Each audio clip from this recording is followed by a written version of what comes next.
Welcome to another episode of The Student Manager. I am joined by former guest 3 years ago when actually he was at Northeastern, Jack Meier, and his longtime girlfriend, where they met. And we'll talk about this, Northeastern, Alaina Muchnick, and they're joining us from the Bay Area, San Francisco. Am I correct? You are, Michael. Thanks for having us. Very excited to be here. No problem. And you guys are probably like my fourth couple on this Really? podcast. I think 3 out of the 4 are still together. I don't know. I think there's the high percentages. So I do have Good to odds. be Okay. very selective in who I pick. But this will be an interesting podcast because not only will it's April, May, and the time of the year is college students are trying to get internships. College seniors that are graduating are trying to get jobs. And we have a lot to talk about. We're going to talk about the interviewing and hiring process. Obviously, I have a little mini spinoff called the Hiring Manager that's run on this podcast platform. But then we'll also talk about Northeastern because that's obviously where you guys met. But people are deciding on where they're going. May 1st is right around the corner, deadline. But the thing that stands out for me when I hear Northeastern, and this will jump right into where you are today, is the co-op, right? And how you get a co-op in college, the internships, how many you can take per quarter, and then obviously when you graduate, where you land. So how valuable when you both got into Northeastern, did you think that those co-ops were going to lead you to where you are today? So in my case, applying to Northeastern, I didn't even know that the co-op program existed, to be very honest with you. It was pretty early in its days there, and it was obviously a pretty big value driver for the school, but I was relatively unaware of the program. But I think once you get in, you hear about it, it kind of changes the game a little bit. And I'll rewind a little bit. So the co-op program, you spend 2 years just kind of going through your gen ed classes. And then you can dive into the co-op program, which is 6 months off of schooling while you go work at a company full time for the 6 months. You're getting paid hourly, according to market wage for interns. They kind of have a whole portal set up where you can apply to jobs that you're interested in, and you kind of run through the entire job process as if you were going to apply for a full-time job. These companies will look at your resumes and accept you for interviews, and you'll sit down with hiring managers and kind of go through the whole thing. So students can do up to 3 of these. That you have to do at least one at Northeastern. And so you'd spend your 2 years in gen ed classes, 6 months in the co-op program, 6 months in school, and kind of go from there, and up to 3 co-ops total. And I think the great thing about the program is you can kind of try out the things that you're interested in.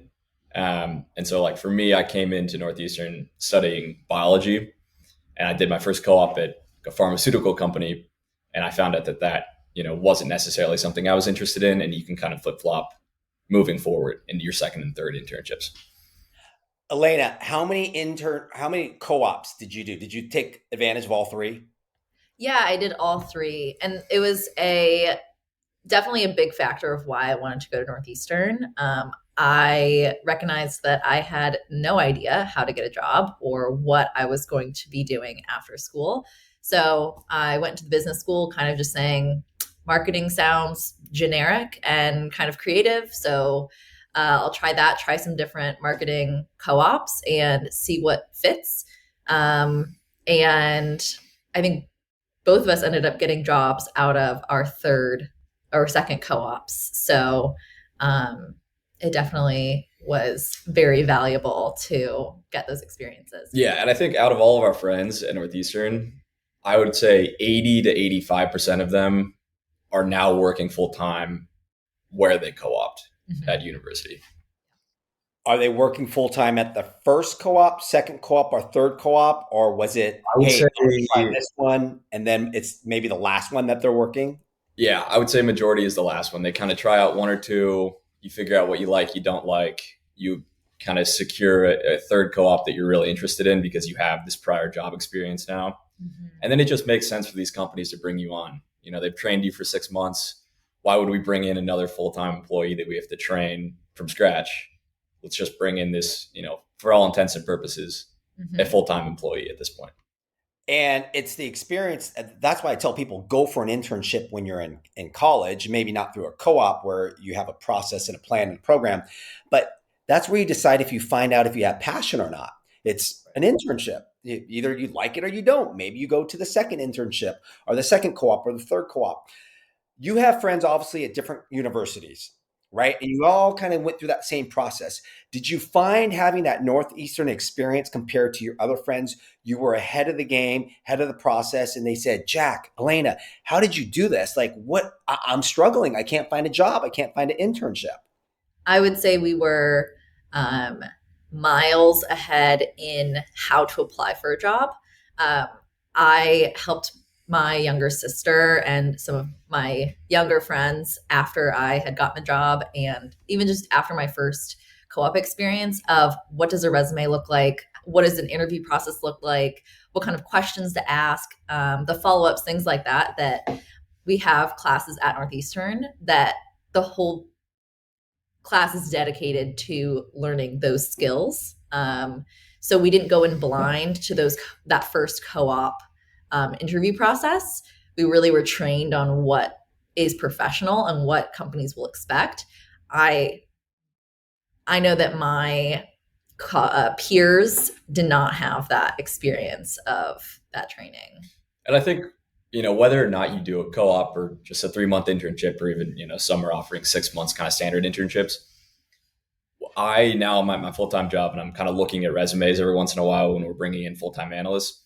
I'm not looking at GPA. I'm loosely looking at school. I'm looking at job experience. That's really all that I care about. And that's what I'm asking people when I'm interviewing them. And I'm sitting on, the other side of the table now. So I think, experience is everything, and just, securing some type of work experience is the most valuable piece of getting a full-time job. You nailed it right on the dot, because even like getting into college, it's a number. GPA, unweighted, weighted, out here in Orange County. Oh, the sweatshirt brand. My son's a 4.6. I'm like, no, what's their unweighted GPA? Well, what's that? Right.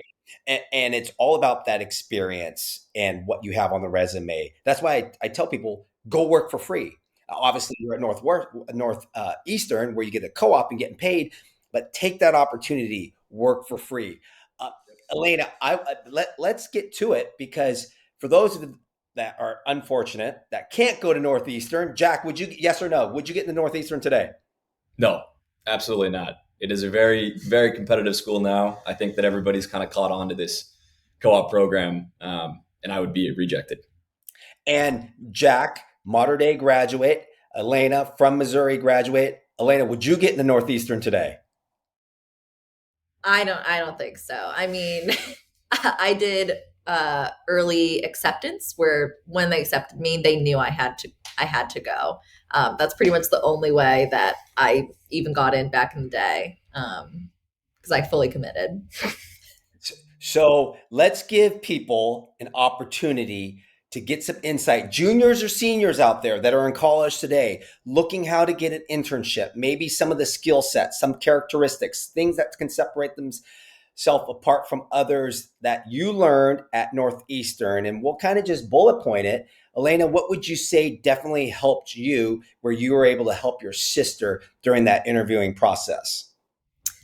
I think the first thing, like base level, is how to make a resume and how to word the bullet points of your internship experience, or the experience that you had in high school volunteering, or as a leader on your sports team.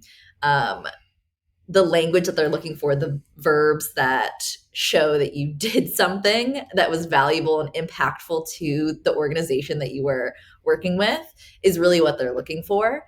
And there are keywords, there's so many resources out there that can help you. But I think first and foremost, like showing that you made an impact on whatever you are involved in is really, really important to start.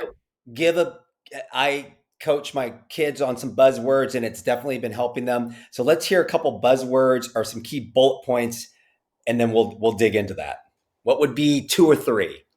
I would show that you driving some sort of outcome. So on a sports team, you drove your team to some sort of championship through motivation. You, on a volunteering organization, you drove that fundraising profits in some sort of way, showing that you can execute an outcome. Yeah. And I think building on that, I think including numbers and figures in this type of thing is important. Executed this amount of fundraising goal, the sports example, this many RBIs, this many runs, this many, whatever base hits, kind of shows an organization that, first of all, you know what you're doing, and then that you can also make an impact. Let's talk about the numbers game, because obviously mental health is a big thing in your generation in college, and there's enough stress, enough pressure academically, but now, oh my God, I got to go get a job. And the interviewing and hire processing is a job in itself. Agree? Agreed. Definitely. And it's a numbers game, and there's a lot of rejection. So let's talk about what maybe you've gone through and maybe some advice and recommendations that you would give to someone listening about how to battle through it, the perseverance, the persistence, because there is going to be a lot of rejection. Right. Absolutely. We graduated in 2021 in the spring. So it was mid-pandemic, not too much hiring. So we definitely saw a lot of rejection from the competition that was all of the college seniors trying to get a job. I think at some point you really just need to make yourself stand out and go that extra mile for the companies and the jobs that you really are passionate about and think that would be a good fit for you. You can, of course, send out a million resumes, but they're flipping through, hundreds of resumes. You might get lucky, but I would definitely recommend trying to go that extra mile to get attention. Yeah. I also think it's just a practice game. I remember applying for my first co-op, and I think I applied to 20, 25 jobs. I didn't have a lot of experience. I went to these interviews. I didn't really know what I was doing. Got a lot of, no callbacks, no whatever the word is for, reaching back out to me post interview. And it was discouraging. I got a co-op late and it was difficult. And then by that third cycle, when I had interviewed, 30 times, I applied for 5 jobs that I really liked. I got 4 of them. And so I think it's just, what do you mean now? No, I didn't say no. I was like, wow. And so, it was just, a numbers game there. And then, of course, getting better at it. Definitely. It's practice, and it's definitely a numbers game. I know before I give you some of my secrets and tips, Alaina, I'm curious to hear some things that make you stand out. So I'm an employer, right? So what were some of the things that you did that made you stand out? I think different things for co-op versus applying for a job post-college. For an internship, I think they will be feel extra special if you reach out to them on LinkedIn, because I think that a lot of college students are a little bit afraid to reach out. Also showing that you research the company, that you're very interested in this field or this job, this particular company, knowing their culture is really important in that initial phone interview. That's something that they listen for. I would say post-college, again, maybe sending like a thank you note that you really put a lot of thought into, either an email or just something that shows that you listened to what they were saying in the interview and thought more about it afterwards. I would second the interest piece to be a very important piece. When I'm on the other side of the table looking at resumes and helping, the hiring managers look at resumes, I think one of the biggest things that we look for is just genuine interest in the job. When you're looking through 50 resumes, a lot of them just end up blurring together. And so if you have something on there or something in the interview that really shows that you want that specific job and not just any job, I think that really sets you apart. If you don't hear from somebody within a week, maybe 2 weeks, And I'm just used to it. In sales, I follow up like once a week, but I'm trying to teach my kids and students of the power of a follow up and what to say and how simple it is. What was the what would be your recommendation how quickly to follow up if you don't hear back from the employer or the whoever you're interviewing with? I would say, as your last question in that initial interview, ask, like, what is the timeline that I can expect to hear back from you so that you have a realistic expectation. So if they say, we'll reach out in a week or in 10 business days, give them that amount of time, maybe wait an extra 24 hours, and then you can send them a note that's just reminds them that you're thinking of them and that you're really excited to hear back. Agreed. I think, that in addition to a follow up right after the interview, or maybe a couple hours later, just thanking them and maybe including one specific personal piece from the interview that maybe you found was interesting about the company themselves, to kind of just, remind them that you are a unique candidate and not just blending in with the others. Besides the co-op, because I say going to college is great. You start something, you finish something, you can wear the sweatshirt, whatever school you go to, you're very proud of it. But it just shows you can start something and finish something. It's really who you meet along that process and then networking. So obviously we're going to talk about networking now. How did you network in college, or did you even know, and Jack, you've known me for a long time. It's right. Your dad knows a lot of connections, but when did you really understand the impact of networking and how it can really help you with that internship or that career? Was it in college, or was it your senior year, or was it your first year after college? I think when I was applying to my first job was when it really hit me. I would say the majority of people that I know got a first job from someone they met along the way in their co op experience, or a professor or someone along the way in their college experience. I know that I reached back out to my manager at my favorite co-op and asked if anyone that she knows has any jobs open, that she would recommend. So I ended up getting a job with her, which was fantastic. So I think that really shows the power of making strong connections as well. And yeah, what would you say? I agree. I think that it kind of hit me middle of college. I'm still, not the best at it, but I am in touch with my second co-op manager or boss, I guess, occasionally. And, he liked me when I was working there. And I think that if I were to ever apply for a job there, I would have an okay chance at getting it. And then I think on LinkedIn, just building on that, building out a whole profile and having recruiters, reach out to you once you have even one single line of experience on LinkedIn. They'll kind of reach out to you and you can take phone calls with recruiters and they'll keep you in mind for future jobs. And so, it makes it a lot easier than just cold applying to 50 jobs. Having, at least one or two wins at a few, that you have a better chance of getting in than, hundreds of applications to one specific job. And I always communicate, I can open the door for you, but at the end of the day, Jack and Alaina are going to need to close it.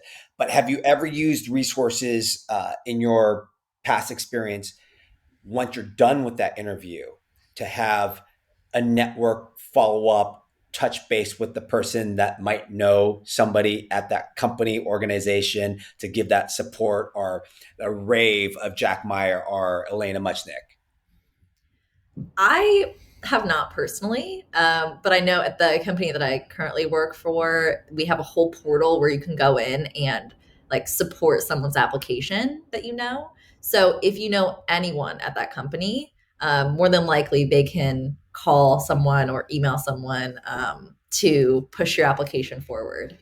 Yeah, agreed. I've had a couple of people reach out to me and kind of push their application up. And obviously, being 25 and fresh out of college, the pull that we have is obviously going to be a lot less than the higher ups. But it's still absolutely better than coming in cold, I would say. Now, obviously, you're both working hybrid, remote up in the Bay Area. Jack, why don't you talk a little bit about the company that you work for, and then we'll go to Alaina. Yeah, so I work for Hercules Capital. We're a specialty lender in the life science and tech space. So we lend debt to early stage tech and life science companies. I've been working there now for about 2 years, and this was my third co-op, and then eventually ended up working here full time. Um, and the culture there is great. It's a really small company, about 85 people.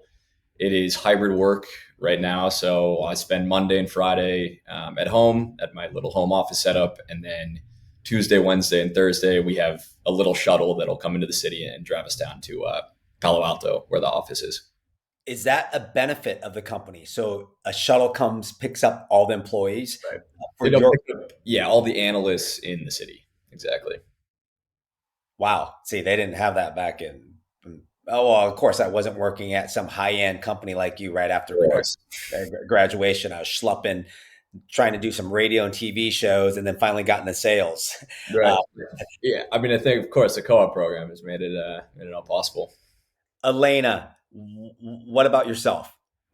Yeah, I am a program manager on the innovation team for ServiceNow. It's a software platform company. I think there's like 25,000 people that work at the company. It's pretty big globally, and it's been absolutely amazing. I feel like the resources working at a bigger company, obviously, have been very helpful, as well as just the people and the culture there. It's very pleasant to work with everyone. Here's a question I like to ask. What's one thing that you don't like about your company that they can improve upon? Am I going first? Yeah, go for it. Okay. I think that most people at ServiceNow would say that we need to use our technology more internally. They have so much built out, but just the little things. I would love to be able to make my own apps and use the tools a little bit more than I know how. Of course, you kind of have to be a developer to uh, really make it robust, but I would love to learn and have more people at the company using the tools. I think one thing that Hercules has gotten better at that they used to not be is promoting from within. And I think for all of the people, applying for a job, I think this is going to be really important. And probably a great question to ask in an interview, to be honest, is, how long have your employees been here? Is there a lot of internal mobility to kind of rise up the ranks? At Hercules, we had actually a managing director now. So he's essentially the highest that you can be without being a C-suite executive, who started as a co-op 10 years ago, and he's now worked his way up to, essentially the highest level in the company besides the CEO, for all intents and purposes. So that's something they've gotten really good at. And then I think the other thing is training. The training is not as good as it could be. You kind of go in and you have to figure things out. You're thrown into a bunch of fire drills. So I think that could be improved on. And I think that's another great question to ask in interviews is, how does the training process look? Is there a program for new employees, or is it kind of just you learn as you go? And those are two great questions. Actually, I was helping Julia prep for her interview, and I said, walk me through your onboarding process. If you want to use a real professional word, talk to me about your onboarding process. Or what is, after I have this, right? Assume that you already have the internship or the job. After I have this internship, what does the career path look like in marketing after I leave my program? Alaina, are there any other additional questions that you think of besides the future career path or the onboarding and the training? What else would you ask in the interview? I would like to know about the management style of the team and the collaboration style. I think that I work best when I have kind of like someone that I'm working with to collaborate on a daily basis. Some teams, everyone kind of does their own work and then talks about it on, a team call. But I found over the course of my co-ops that having maybe someone that works with me, that we can mentor each other and support each other through the different projects, I think is best for me. So I think finding what works best for you and then trying to match it with what that managerial style is, what that team collaboration style is really important to feeling satisfied with your daily work. Yeah, agreed. I think another one that comes to mind too is just be specific. I think for Hercules Capital, we invest in early stage life science companies. So I think if you were to go in and look at their portfolio of companies and zone in on maybe one company, do a little bit of research on it, and ask that really specific pointed question, that's just another way to express your interest in the job. And it sounds like, and I communicate this too, not only are you interviewing for the company, right? They're interviewing you, but agree or disagree, you should be interviewing them. Completely agree.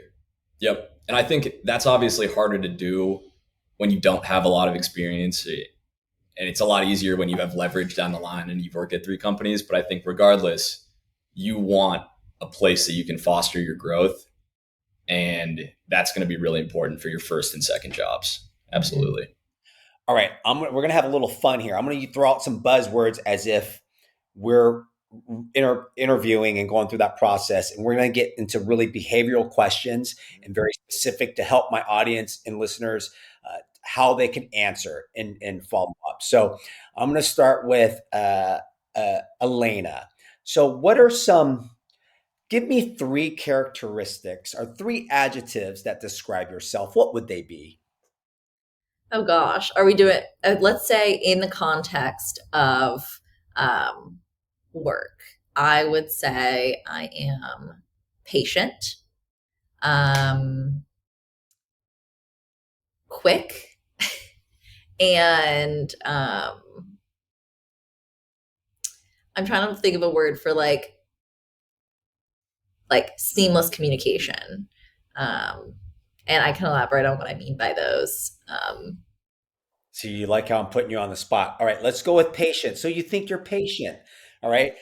Give me an example of you being patient, Alaina. I think when you're in a intense work environment with a lot of different personalities, but also a lot of different projects and requests coming your way, you need to be patient with the people around you and with the different requests that you're getting, and kind of organize yourself and look at the priorities and make decisions. And I think you can't do that if you aren't patient with yourself and the people around you. Go ahead. That was a great answer. Jack, I'm looking at your resume. It seems like you played baseball in high school. You think you're coachable? I do. I think that any task that's thrown at me, I can kind of figure out. I think that I do a lot of research on my own, and I'm going to ask any relevant questions if I'm not sure of a specific solution. But I'm going to work through a variety of solutions and present to you a couple of different ones that we can kind of go from there. I think presenting options is a really important piece of the work environment. And, not being, I don't think that like needy is the right word, but just figuring stuff out on your own and then coming back to your boss with a handful of potential solves. Alaina, it says sense of urgency. Give me an example of you having a sense of urgency. I think I will use an example of being in school when I have a deadline coming up and I have a lot of priorities. I can look at the deadlines and the different priorities that I have and create a timeline of what is the most ideal to reach all those deadlines and not be panicked. I think with a sense of urgency, you can make that prioritization list easier and really complete the tasks in front of you efficiently. But I think to build off that, just a thought is you don't want to do things quickly and incorrectly. I know my managers, at least, they prefer something to be a day late but done correctly than to be on time or early and it needs to be right anyway. So you all have been in the business world for a while. If I said your generation, if I said, do you know what a 30-second elevator pitch is? Just shake your head, yes or no. Okay, good. It seems like the more guests I have on this show, some know it, some don't know it. We are in the elevator of San Francisco. We're going to go Jack Meier first. Jack, 30-second elevator pitch. Hey, what do you do? Who Yes, are my you? name is Jack Meier. I went to Northeastern University in Boston for 5 years. I've worked at a couple of different companies in the past. Most recently at Hercules Capital, doing venture lending in the finance world. Um, I live in the Bay Area now. I'm looking for opportunities to continue my career within the financing space. I'm very passionate about life science and early stage biotechnology companies. And then I guess I wouldn't, tailor it to whoever I was talking to at that point. But Excellent 30-second elevator pitch. Alaina thinks she's doing the elevator pitch, had time to think about it. Great question, Michael. Oh my God, Jack, that's so good. But no, we're going to go with Alaina. Why should I hire you? You should hire me because I these on the spot questions, Michael. You should hire me because I will be an asset to your team and improve the um, outcomes that we previously spoke about in the interview. I am a achiever, hard worker, and will bring fun to the team as well. You said fun. Give me an example of fun. We will work together, 8 hours a day, 5 days a week. So I think having some banter and some fun, getting to know each other, at lunch and um, passing in the halls at the office will be, more enjoyable if we can, you know, have fun working together. agreed. And at the end of the day, I communicate this to everyone. It's not really what you say, how you answer it. It's not what's coming out of your mouth. It's, are you poised enough? Can you make that answer right?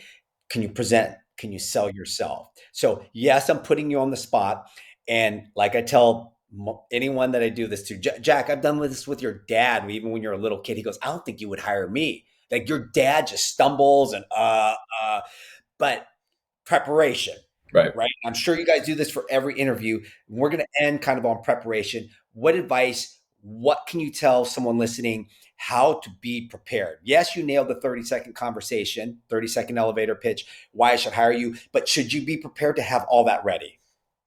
I think that you can have ideas in your head of like the big picture items. What are your strengths? What are your weaknesses? What do you want in this job and in your career? What can the company help you with? And like, what's most important to you? Yeah. I think the biggest advice I can give and what helped me the most during the interview process is, and I can't think of the exact questions off the top of my head, but essentially have a couple of projects that you've worked on that you've succeeded in, whether it be, fundraising, a sports team, a specific side project that you were working on. And then there are a lot of questions that you can kind of tailor those projects to. So it's like, hey, tell me about a time that you overcame some adversity in a project, or something that you were doing, or tell me about a time that you were working on a team that wasn't very fluid and cooperative, and you kind of took charge and led your particular venture to success. And then you can tailor all of these answers to those specific questions. Those are great behavior. What Jack Meyer is talking about is Correct. behavioral based questions that some people have no idea what it is or how to answer it. But that's why we have this podcast, right? So now we're in San Francisco. As we wrap up, first, how is the San Francisco market? Obviously, you're living there, but is it a place you recommend for someone that just graduated to move out to?